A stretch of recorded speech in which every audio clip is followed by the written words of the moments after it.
Patient है, not for surgery, बाकी general बीमारियों के लिए भी गवर्नमेंट हॉस्पिटल में जाने से कतराते हैं। तो वो मिथ जो पहले जो भी रहा होगा और आज की डेट में गवर्नमेंट अस्पताल में क्या डिफरेंस आया है, क्या लोगों को जाना चाहिए कि नहीं जाना चाहिए, सर्जरी क्या है और इसको डॉक्टर कैसे देखता है। Hi, I am Brajkishor Tiwari, आप देख रहे हैं क्योरडोस फार्मा का podcast series break the barrier of emergency, जिसमें हम आज जनरल सर्जरी के बारे में बात करेंगे। और जिनसे हम बात करने वाले हैं वो MYH हॉस्पिटल के मास्टर इन सर्जरी, नाम है एमी अंकित। तो सर, आपका बहुत बहुत स्वागत है इस पॉडकास्ट सीरीज़ में। तो सर बताएंगे सर का स्कूलिंग एजुकेशन कहाँ से हुआ और सर कहाँ के हैं और वर्तमान में वो कहाँ सेवाएं दे रहे हैं। Thank you so much sir. जी सर, मैं डॉक्टर एमी अंकित हूँ। मैं यहाँ पे सर्जरी रेजिडेंट, सीनियर रेजिडेंट हूँ यहाँ पे MY hospital MJ medical college में। छपरा बिहार से बिलोंग करता हूँ और मेरा स्कूलिंग जो हुआ है वो छपरा सेंट्रल स्कूल से हुआ है 10th का, एंड 12th मैंने यूपी के स्कूल से किया है। एंड देन मैंने अपना प्रिपरेशन जो है वो नीट UG का वो कोटा में किया था, और मैंने MBBS जो है वो अपने MJ मेडिकल कॉलेज से ही किया है 2013 बैच में, और MS मैंने 2020 बैच में एडमिशन लिया था जनरल सर्जरी में, और अभी मैं सीनियर रेजिडेंट हूँ। Okay, thank you sir. तो बेसिक से ही मैं चालू करूँगा कि सर्जरी क्या है और इसको डॉक्टर कैसे देखता है। जी, सबसे पहले तो मैं आपको बताऊंगा कि सर्जरी मतलब होता है शल्य चिकित्सा। शल्य चिकित्सा यानी कि वो चिकित्सा का वो विभाग जिसमें हम मरीज के इलाज को ऑपरेशन द्वारा करने की कोशिश करते हैं। इसका प्रिपरेशन जो होता है वो नीट PG के द्वारा होता है। नीट PG में आप क्वालिफाई करते हैं। उसको क्वालिफाई करने के बाद फिर आपको बहुत सारे ऑप्शंस मिलते हैं कि आप कौन सा ब्रांच चूज करना चाहते हैं। अलग अलग मेडिकल कॉलेजेस होते हैं जो अपने इस कोर्स को कराते हैं, government and private medical college होते हैं। तो उसके थ्रू आपको एडमिशन लेना होता है, एंड फिर 3 साल का कोर्स होता है पोस्ट MBBS, जिसको आपको 3 साल करना होता है। एंड देन उसको पास करने के बाद फिर आपको MS की डिग्री मिलती है, जिसको मास्टर इन सर्जरी बोलते हैं। वो करने के बाद आप एक सर्जन हो जाते हैं। ओके, तो आप मास्टर इन सर्जन हैं। जी। तो दर्शकों को आप बताएंगे कि सर्जरी का एग्जैक्ट मीनिंग क्या है, तो फिर अपन आगे डिस्कशन करेंगे, एक बार वो समझें कि सर्जरी है क्या। जी सर, सर्जरी मतलब आप ऐसे समझ लीजिए बेसिक कि आप कैसे भी करके किसी भी मरीज का किसी भी तरीके का वो इलाज करें जो, या तो हम सीधी लैंग्वेज या फिर आम लोगों के लैंग्वेज में ऐसा बोल सकते हैं कि चीरा लगा के, सीधी लैंग्वेज में बात करें तो किसी भी चीज़ का वो इलाज जो चीरा लगा के कर सकते हैं, उसको आप ब्रॉड तरीके से समझ सकते हैं कि वो सर्जरी में किया जाता है। Yes yes. जी। तो इसको मैं ऐसे भी ले सकता हूँ, जो चीज़ें मेडिसिन से ठीक नहीं हो रही हाँ, तब हम सर्जरी करेंगे। नहीं, ये कहना गलत है। सर्जरी ऐसा नहीं होता कि केवल चीरा ही लगाया जाता है। कोशिश ये भी करी जाती है कि जो इलाज बिना ऑपरेशन के द्वारा भी करा जाए। मतलब हमारे सर्जरी में केवल ऑपरेशन नहीं होता, जो लोग ऐसा सोचते हैं, ये मिथ है। जो लोग सोचते हैं कि सर्जरी का मतलब होता है कि केवल ऑपरेशन करना या चीरा लगाना, ऐसा नहीं है। सर्जरी का जो आधा हिस्सा होता है वो दवाई गोलियों से भी होता है, और आधा हिस्सा जो होता है वो ऑपरेशन से भी किया जाता है। मतलब एक सर्जन एक फिजिशियन भी होता है और एक सर्जन भी होता है। ये सर्जरी की सबसे अच्छी बात होती है। तो सर्जरी को मैं मानूं चलूँ तो combination of medicine and surgery. Yes. तो वो आपको करना पड़ता है। अभी सर्जरी को लेके लोग घबरा जाते हैं, बहुत पैनिक हो जाते हैं। अब मैं बात करूं, मेरा एक दोस्त था जिसकी सर्जरी होनी थी और बार बार वो टॉयलेट जा रहा है, फ़ोन कर रहा है, किसी रिश्तेदार को बता रहा है अरे सर्जरी होनी है। बाकी सब रिश्तेदार भी पैनिक हो गए, उसको सिंपैथी दे रहे हैं। तो क्या वो इतना क्रिटिकल है क्या, या ये सर्जरी जिसके लिए हो रही है वो ज़्यादा क्रिटिकल? आप समझे मेरी बात? जी, मैं आपकी बात को समझ रहा हूँ। देखिए, आमतौर पे सर्जरी जो होता है ये डेफिनेटली किसी भी इंसान को जिसके ऑपरेशन होना है उसके लिए एक बहुत बड़ा ट्रॉमा होता है। मतलब ऐसा समझ ले, दिमागी ट्रॉमा, जिससे वो इतना स्ट्रेस में चला जाता है, उसे ऐसा लगता है कि यार पता नहीं क्या हो जाएगा मेरे साथ। तो सबसे पहली बात मैं उन लोगों को समझाना चाहूँगा कि आप इससे घबराएं नहीं, इससे सोचे नहीं कि मेरा क्या हो जाएगा। जो आपका ऑपरेशन करना चाहते हैं वो आपसे ज़्यादा सोच रहे हैं आपके बारे में, क्योंकि ये उनके लिए बहुत बड़ा स्ट्रेस होता है कि हम मरीज को कैसे भी करके ठीक करें। क्योंकि वो आपसे 50 गुना ज़्यादा सोचते हैं कि इस चीज़ में क्या गलतियाँ हो सकती हैं, मरीज के साथ क्या क्या दिक्कतें आ सकती हैं। तो सबसे पहली बात, आपको बिल्कुल रिलैक्स होना चाहिए। जिसको भी ऑपरेशन कराना है या जिसका भी कुछ ऑपरेशन होना है, उसे बिल्कुल रिलैक्स होना चाहिए। ये सोचना चाहिए कि मैं बिल्कुल सही हाथों में हूँ। अपने सर्जन पे उसको पूरा भरोसा होना चाहिए, ठीक है। बाकी सब सर्जन देख लेंगे, आपको परेशान होने की जरूरत नहीं है। तो अभी जैसे आपने बोला कि उसको सर्जन पे भरोसा होना चाहिए, तो उसी को लेकर मैं आपसे एक सवाल पूछना चाहता हूँ कि अगर किसी की सर्जरी हो रही है तो सर्जन को उसको कैसे ट्रीट करना चाहिए पेशेंट को, और एक डॉक्टर की क्या भूमिका रहती है पूरी सर्जरी में, वो क्या सोचता है, उसकी दिमाग में क्या क्या चीज़ें चलती हैं? जी बिल्कुल, बहुत अच्छा सवाल पूछा है। देखिए, किसी भी मरीज का इलाज करने से पहले सबसे पहले डॉक्टर उस मरीज को समझता है, उसके बाद उसकी बीमारी को समझने की कोशिश करता है। जब उसे समझ में आ जाता है कि उस मरीज की क्या बीमारी है, तो उसके बाद वो इलाज का सोचता है कि हाँ, इस मरीज के साथ मुझे क्या क्या करके इसका इलाज करना चाहिए। जब बात इलाज पे आती है तो फिर हम दवा गोली देने की कोशिश करते हैं, इसको ठीक करें, ऑप्टिमाइज करने की कोशिश करते हैं, और फिर बाद में हम आखिरी तौर पे आते हैं कि यस, इसका इलाज अब दवा गोली से नहीं हो पाएगा, हमें इसका ऑपरेशन ही करना पड़ेगा। तो हम आते हैं कि चलो हम इसका ऑपरेशन करके इलाज कर लेते हैं। तो दवा गोली से इलाज कंप्लीट समझ में आ जाता है हमें कि दवा गोली से इलाज हो पाएगा कि नहीं हो पाएगा। जब लगता है कि नहीं हो पाएगा, तो फिर हम ऑपरेशन का सोचते हैं कि मरीज का ऑपरेशन करना होता है। ऑपरेशन से पहले हम मरीज को सब कुछ समझाते हैं, सब बताते हैं कि देखिए वहाँ से आपको क्या क्या बीमारियाँ हैं, आपको क्या बीमारी है, इस बीमारी में आपके आम तरीके जो आपके शरीर के रिस्पॉन्स है, उसमें कहाँ क्या दिक्कत हो गया है, जिसकी वजह से हमें ऐसा कुछ करना है या ये प्रक्रिया करनी है कि ये रिस्पॉन्स सही हो जाए। जब तक मरीज इससे संतुष्ट नहीं होता, हम बिना उसको समझाए, उसको बुझाए, हम सीधे ऑपरेशन की तरफ नहीं जा सकते हैं। उसके लिए हम एक कंसेंट बनाते हैं, जिसमें हम एक एक चीज़ एक्सप्लेन करते हैं पेशेंट को कि आपको ये तकलीफ़ है, इस तकलीफ़ के लिए हमारे पास ये तरह की इलाजें होती हैं, इन तरीके का ऑपरेशन करा जाता है।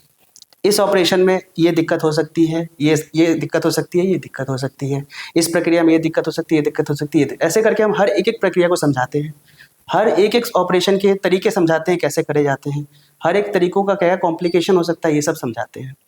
जब मरीज इन सब तरीकों को समझने के बाद फिर मरीज को ऑप्शन दिया जाता है कि आप इनमें से कौन कौन सा क्या कराना चाहते हैं। जैसे एग्जाम्पल लेना चाहेंगे आप समझाने के लिए। सपोज कर लेते हैं कि मरीज को हर्निया हो गया है। हर्निया मतलब ये होता है कि उसकी आंतें जो होती हैं वो चमड़ी फूल जाती है यहाँ पे नीचे की तरफ हिस्सों में। इंग्वाइनल हर्निया की बात कर रहा हूँ मैं। तो उसके बहुत सारे तरीके होते हैं ऑपरेशन समझाने के। दूरबीन द्वारा कर सकते हैं, चीरा लगा के कर सकते हैं। दूरबीन के भी अलग अलग टाइप होते हैं कि हम इन तरीकों से कर सकते हैं। मरीज को सारे ऑपरेशन समझने के बाद ये भी समझाना जरूरी होता है कि अगर आप ऑपरेशन नहीं कराते हैं तो आपको क्या क्या दिक्कतें फर्दर हो सकता है जीवन में। सारे कॉम्प्लिकेशन समझ के पहले मरीज से हाँ सर मैं चाहता हूँ आप मेरा ऑपरेशन कीजिए। फिर ऑपरेशन के लिए तैयार होते हैं, फिर ऑपरेशन के टाइप समझाते हैं, उनके कॉम्प्लिकेशन समझाते हैं। जब सब समझ जाते हैं मरीज, फिर हम उसको तैयार करके फिर ऑपरेशन के लिए तैयार करते हैं कि ठीक है हम आपका ऑपरेशन हम करेंगे। बट हम सीधे ऑपरेशन नहीं करते हैं, पहले हम कुछ जाँचें कराते हैं, जिसको हम बोलते हैं प्री एनेस्थेटिक चेकअप या प्री सर्जरी वर्कअप बोलते हैं। बेसिकली ऑपरेशन से पहले क्या क्या खून की जांचें या एक्सरे ईसीजी जो भी कराना है वो सब कराते हैं। बेहोशी के डॉक्टर को दिखाते हैं, क्योंकि उन्हें बेहोश करना है। वो जब तक बेहोश नहीं करेंगे हम ऑपरेशन कर नहीं सकते हैं, या सुन नहीं करेंगे तो ऑपरेशन कर नहीं सकते हैं। उनकी तरफ से फिटनेस लेने के बाद जब पेशेंट पूरी तरह से रेडी हो जाता है, फिर हम उसको ऑपरेशन में लेते हैं, ऑपरेशन करते हैं। ठीक है, ऑपरेशन करने के बाद फिर पेशेंट को हम बाहर निकालते हैं। मरीज अच्छा हो जाता है, फिर हम छुट्टी कर देते हैं। अरे सर, इसमें एक मेरे को और सवाल है। आप तो मरीज की किसी भी घर वाले से, परिवार वाले से साइन करके फ्री हो जाते हैं, तो वो साइन इसलिए है कि मर जाएगा तो हमारी जिम्मेदारी नहीं। एक पहली बात ये, और दूसरी बात ये लोगों के माइंड में चलता है कि अगर एक बार साइन कर दिए तो अब आप डॉक्टर चाहे वो मार दे चाहे वो बचा ले, ये उसने हमसे साइन करवा के ले ली है। मतलब तो ये भी क्या है, क्यों साइन, ऐसा क्या है कि साइन करवाना जरूरी है? कोई गाइडलाइंस है या किसी लॉ बोलता है कोई, या फिर कोई कोर्ट की गाइडलाइन है? नहीं, देखिए ये एक्चुअली मेडिकल एथिक्स में आता है। मेडिकल एथिक्स यानी कि जो भी मेडिकल कुछ कर रहे हैं, प्रोसीजर कर रहे हैं पेशेंट के लिए, तो ये एक प्रोटोकॉल फॉलो करा जाता है कि इसके अकॉर्डिंग ही आपको सब कुछ करना है मरीज के साथ। इसमें बहुत जरूरी चीज़ होती है कंसेंट। अगर आप पेशेंट को जब तक एक्सप्लेन नहीं करोगे कि क्या क्या चीज़ें करनी है और क्या क्या चीज़ें हो सकती हैं मरीज के साथ, तो बाई चांस खुदा ना खास्ता कुछ हो जाए मरीज के साथ। क्योंकि आप देखिए, आप एक सर्जन है, आप मरीज को खोल रहे हैं, मरीज के साथ चीरा लगा रहे हैं। अब हर मरीज का शरीर एक जैसा नहीं होता है कि कुछ कॉम्प्लिकेशंस हो जाए, कुछ ऐसा हो जाए जैसे मरीज की जान चली जाए, क्योंकि वो उसके करियर के लिए बहुत इंपॉर्टेंट है। कोई सर्जन नहीं चाहेगा कि मैं मरीज का जीवन खराब करूँ, क्योंकि अगर एक मरीज का जीवन खराब होता है तो सर्जन का भी फ्यूचर खराब होता है उस मरीज के चक्कर में। ये सबसे इंपॉर्टेंट चीज़ है। जितना मरीज सोचता है अपने बारे में, सर्जन उससे बहुत ज़्यादा सोचता है।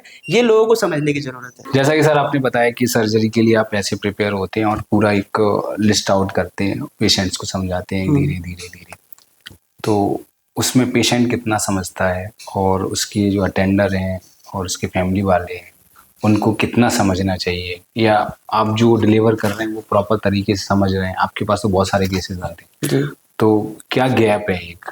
जी, इसमें जो सबसे बड़ा गैप होता है वो होता है नॉलेज का गैप और लैंग्वेज का गैप। यूएसए, अमेरिका जैसे किसी भी बड़े शहर की बात करता हूँ, तो वहाँ पे मेन लैंग्वेज उनकी इंग्लिश होती है। वहाँ के लोग हर इस टर्मिनोलॉजी को समझते हैं कि सेप्सिस क्या होता है, पेरिटोनाइटिस क्या होता है, दे उनको सारी चीज़ें पता हैं, ठीक है।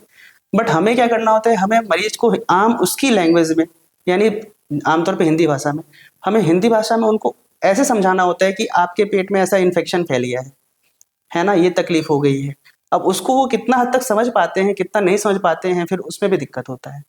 एक एक चीज़ समझाना पड़ता है हमें कि देखिए ये तकलीफ हो गया है, इसके लिए हमें ये इलाज करना पड़ता है, अगर हम नहीं करते हैं तो मरीज को ऐसा हो सकता है, ये हो सकता है, मरीज की जान जा सकती है। ये चीज़ वो बहुत थोड़ा समय लगता है हमें समझाने पर, हाँ। लेकिन हमारे कुछ समझदार, ऐसा नहीं है कि हर परिवार में ऐसे होते हैं जो समझते नहीं है, नहीं, कुछ ना कुछ जरूर समझदार लोग होते हैं जो समझते हैं चीज़ों को, और समझने के बाद फिर हम उनको फिर फाइनली जब समझ जाते हैं तो फिर हम ऑपरेशन के लिए उनको तैयार कर पाते हैं। अभी जैसे एक मरीज को आपने ऑपरेशन के लिए तैयार किया और उसका आपने एक डेट दे दिया कि इस डेट को आपका ऑपरेशन होने वाला है, उससे कुछ ऐसा टाइम कि उस टाइम तक उसको जो डॉक्टर ने बोला है वो करना चाहिए, वो क्यों जरूरी है वो? जी जी, ओके, बेसिकली आप ये पूछना चाहते हैं कि हाँ, जैसे ऑप्टिमाइजेशन के बारे में पूछना चाहते हैं। बिल्कुल, जो प्री सर्जरी ऑप्टिमाइजेशन हम करते हैं वो एक बहुत ही ज़रूरी प्रक्रिया होती है। एग्जाम्पल के तौर पे देना चाहूँगा आपको, जैसे मान लो कोई स्मोकिंग करता है, ठीक है। सो टेक्स्ट बुक्स ऐसा बोलती है कि जो स्मोक करते हैं उनको at least 1 to 2 months prior to surgery, तो उन्हें हमें 1 से 2 महीने पहले उनको बोलना पड़ता है कि आप स्मोकिंग बंद करें। क्यों? क्योंकि इसका आपके ऑपरेशन के बाद और ऑपरेशन के दौरान कॉम्प्लिकेशंस में आपकी बढ़ जाएंगी कॉम्प्लिकेशंस, अगर आप स्मोकिंग करते हैं तो ऐसे बहुत सारी चीज़ें होती हैं, जैसे कि कोई अगर हार्ट का पेशेंट है और वो खून पतला करने की दवाई चल रही है, या कोई ब्लड प्रेशर का पेशेंट है जिसको ब्लड प्रेशर, कोई डायबिटीज़ का पेशेंट जिसको शुगर, तो इन सब चीज़ों को पहले से ऑप्टिमाइज करना पड़ता है अपने को। ऑप्टिमाइज करने का मतलब ये होता है कि उसको उस लेवल पे लेके आना होता है कि हम उसका ऑपरेशन तब करें तो उसको कॉम्प्लिकेशंस ना हो।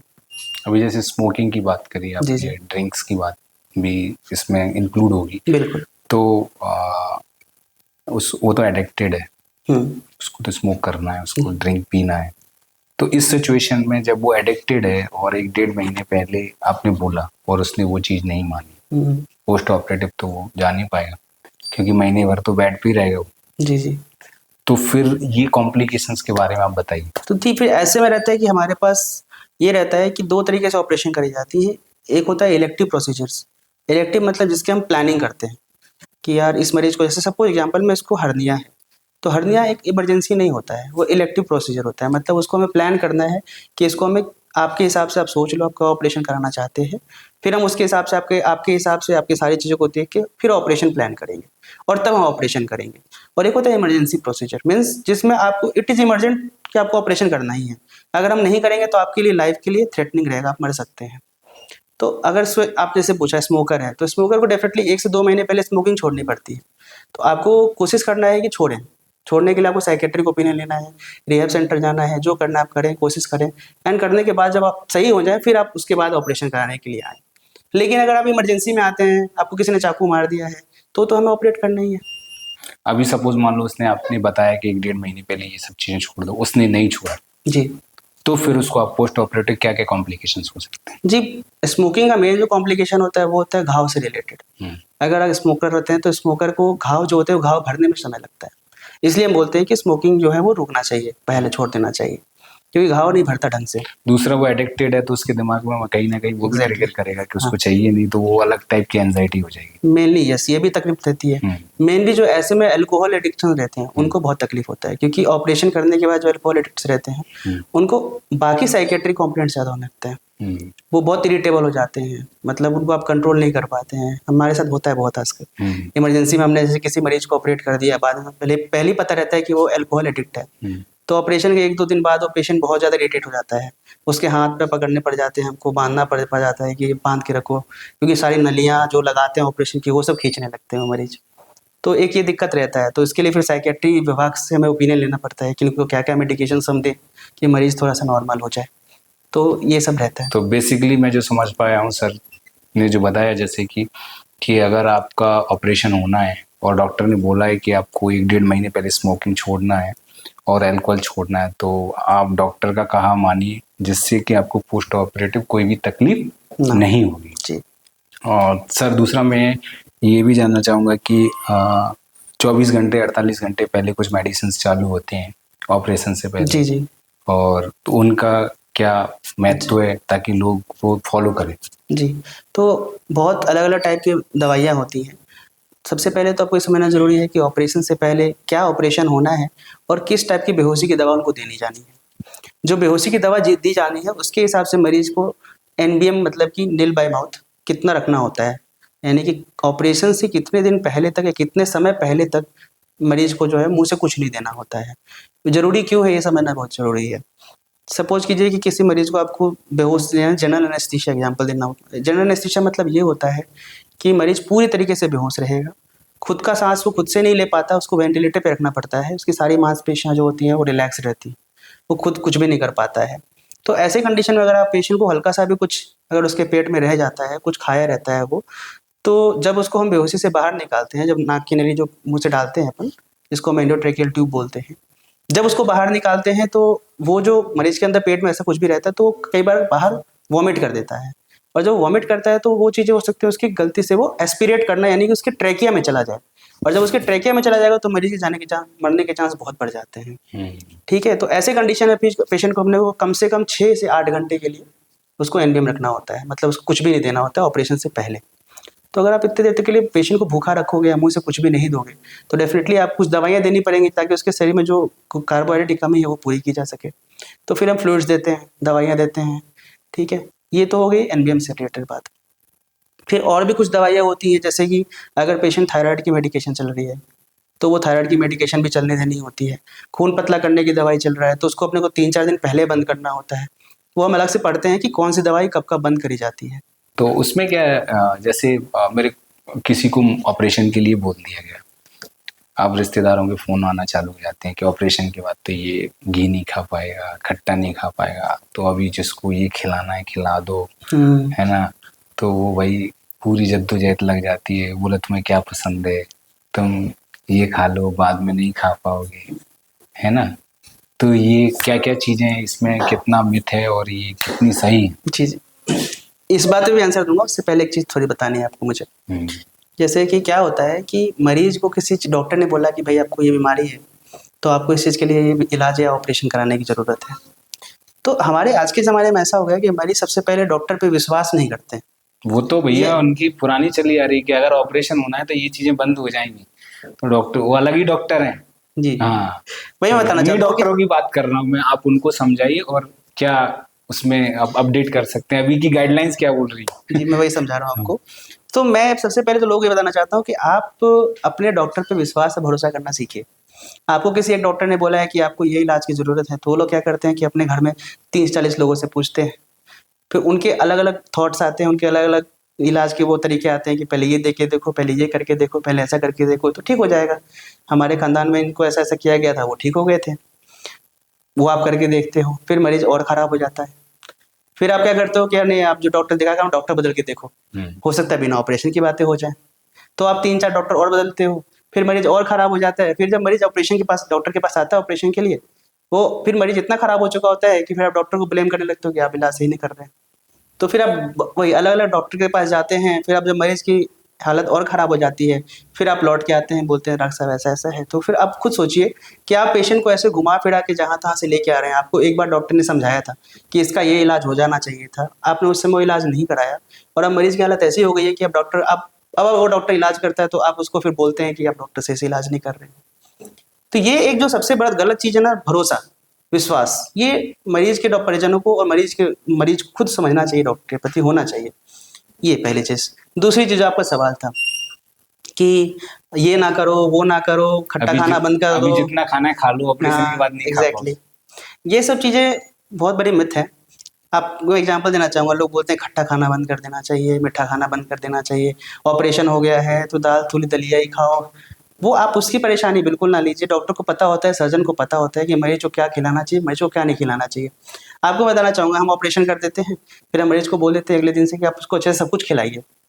वो बेचारा भूखे मरा रहता है, उसके परिजन खाना नहीं दे रहे उसको। फिर नहीं, बिल्कुल नहीं खाना है तुमको तो जूस ही पीना है, तुमको तो दूध ही पीना है।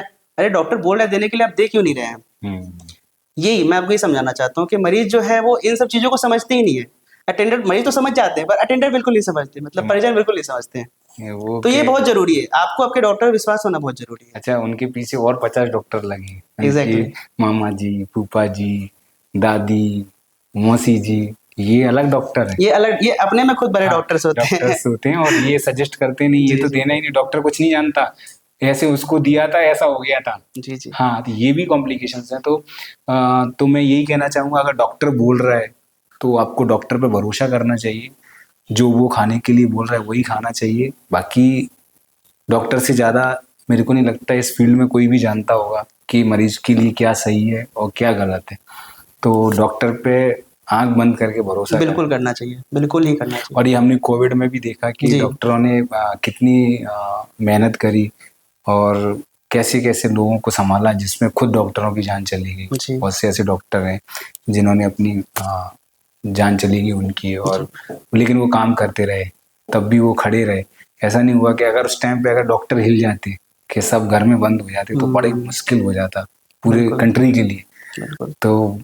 तो हमेशा उस टाइम पे भी हमने डॉक्टरों पे भरोसा किया था और आज भी हमें डॉक्टरों पे भरोसा करना चाहिए। कहीं ना कहीं मरीज है, पेशेंट है, नॉट फॉर सर्जरी, बाकी जनरल बीमारियों के लिए भी गवर्नमेंट हॉस्पिटल में जाने से कतराते हैं। और कहीं ना कहीं ये एकदम से तो नहीं हुआ है, ऐसा कुछ ना कुछ तो किसी को सुनने को, देखने को प्रीवियसली ऐसा रहा होगा, और अब क्या अपडेशन हुआ है।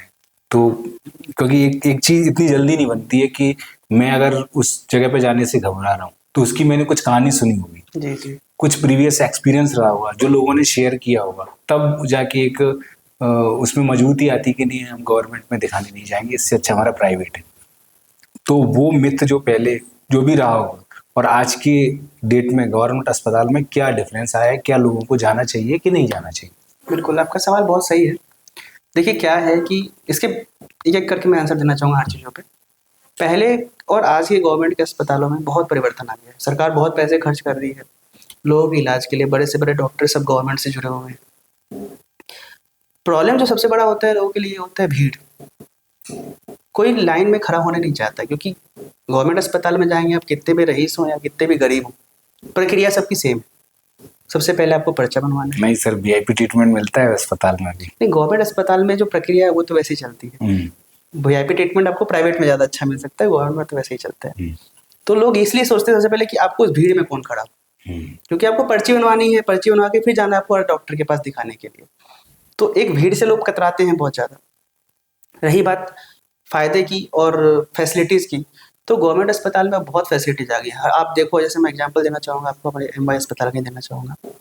हमारे एमवाई अस्पताल में ऑलमोस्ट हर चीज़ होने लगी है।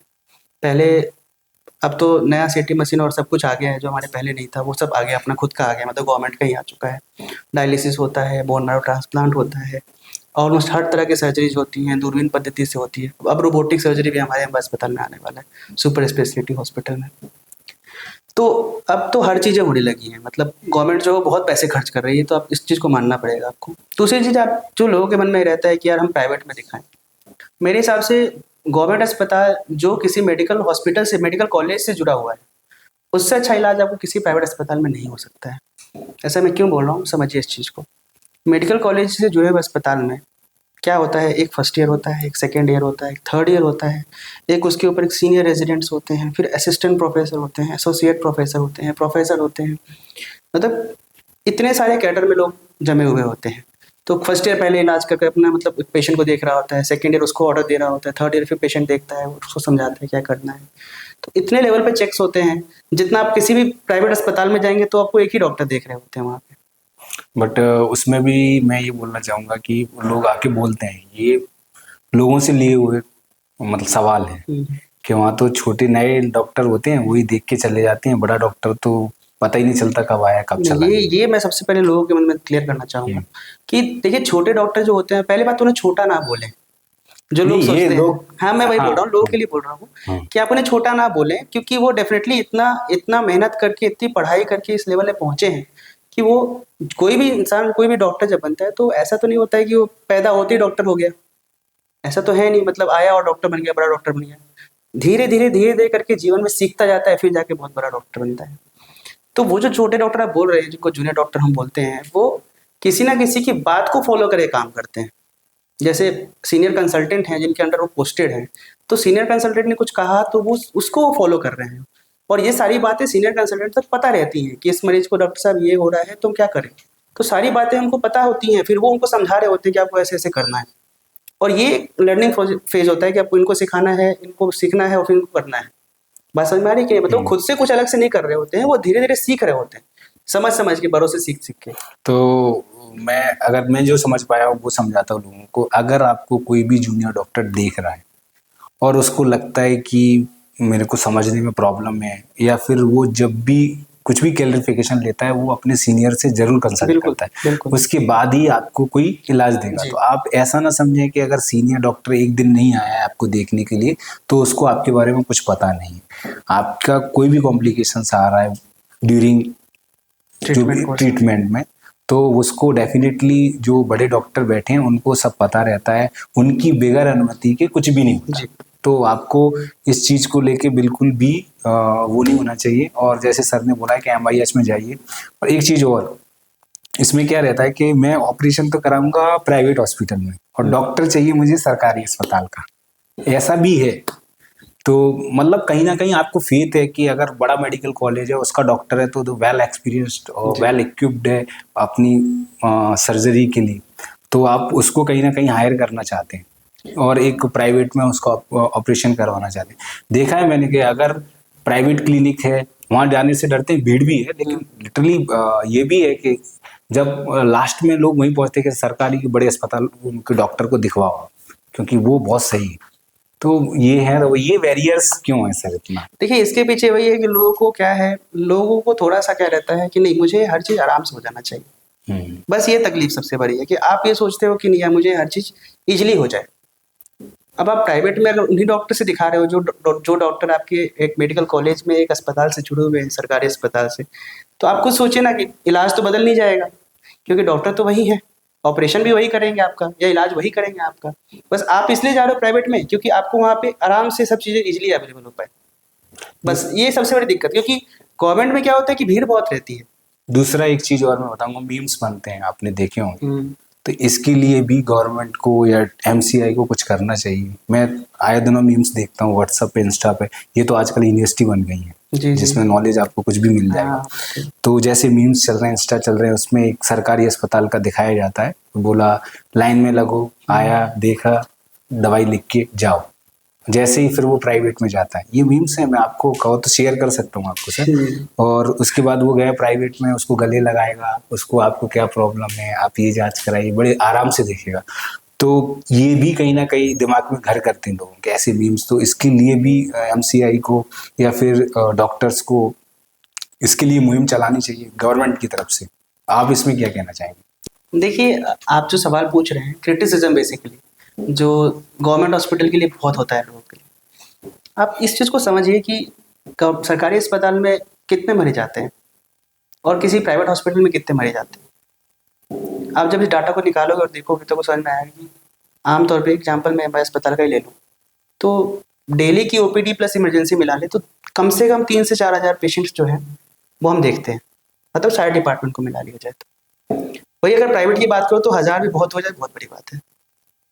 तो इतने सारे मरीज को अगर आप देख रहे हैं, और वर्कफोर्स कितना है हमारे पास काम करने के लिए, जो डॉक्टर्स हैं, स्टाफ्स हैं, वो कितने हैं। तो आप बस यही होता है कि आप, इसीलिए आप प्राइवेट में देखोगे तो वहाँ बहुत सारे स्टाफ्स हैं पर पेशेंट, पर सरकारी में उतने स्टाफ्स नहीं है, उतने मेडिकल पर्सनल नहीं है जो काम कर रहे हैं उन मरीजों के लिए। तो डेफिनेटली कहीं ना कहीं कुछ ना कुछ तो लैग होगा ही।